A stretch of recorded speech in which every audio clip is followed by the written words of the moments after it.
সূরা নাজিয়াতের মধ্যে আল্লাহ পাক বলছেন, আমার নামাজি রোজাদার ইমানদার দিনদার বান্দা তার যখন ভিসার মেয়াদ শেষ হয়ে যায়, আজরাইলকে তার জান কবজ করার জন্য আগে পাঠাই, সঙ্গে সঙ্গে একদল রহমতের ফেরেশতাও আমি পাঠাই, এবং এই ফেরেশতাদেরকে বলে দেই, আমার এই নামাজি বান্দার প্রত্যেকটা রোগের মধ্যে তোরা ঢুকে যা, কোনখানে যদি রু আটকে সঙ্গে সঙ্গে তোরা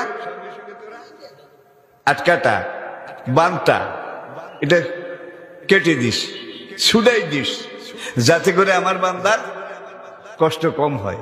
না কষ্ট হবে, কম হোক বেশি হোক, ওয়াজাআত সাকরাতুল মউতে বিল হক, বিল হক, মরণ জ্বালা, মৃত্যু যন্ত্রণা, সাকরাতুল মউত, এটা সবচেয়ে কঠিন, সবচেয়ে ভয়াবহ। নবীজির সাকরাতুল মউত শুরু হয়েছে। আজরাইল আলাইহিস সালাতু ওয়াস সালাম নিতান্ত আদবের সাথে নরম ভাবে নবীজির সিনা মোবারকের উপরে ডাইন হাতটা রাখলো, ডাইন হাত, জান কবজ করার জন্য। নবীজি উহ করে একটা চিৎকার দিলেন, মালিকুল মউত আজরাইল হাতটা সরাই নিল। নবীজি বলেন, ইয়া মালিকাল মউত, ভাই আজরাইল, আল্লাহর এই পুরা দুনিয়া, পাহাড় পর্বত, আসমান জমিন, চাঁদ সূর্য গ্রহ নক্ষত্র,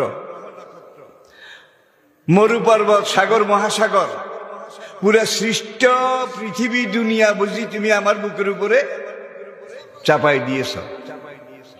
মালিকুল মউত বলি, ইয়া রাসূলুল্লাহ, ওই আল্লাহ জাতে পাকের কসম করে বলছি, দয়া কাকে বলে, সফটনেস, সফটনেস, নরমিয়ত কাকে বলে এটা আমি জানি না। আমার কাম হইল দরকাম মসরত, দরকাম মসরত। আল্লাহর কসম, আপনার বুকে যত আস্তে হাত দিয়েছি, যত আলগোছে হাত দিয়েছি, আগেও কারো বুকে এইভাবে হাত দিই নাই, কিয়ামত পর্যন্ত দেব না, সবচেয়ে আস্তে। নবীজি বললেন, ইয়া মালিকাল মউত, তোমার সবচেয়ে আস্তের ঠেলা যদি দূর হয়, আল্লাহু আকবার, আমার গুনাহগার উম্মত তাদের বুকের উপরে তুমি যখন চেপে বসবে, তাদের একজনও তো এই মরণ জ্বালা সাকরাতুল মউত সহ্য করতে পারবে না। ভাই জিবরাইল, ওয়েট হিয়ার প্লিজ, তুমি এখানে একটু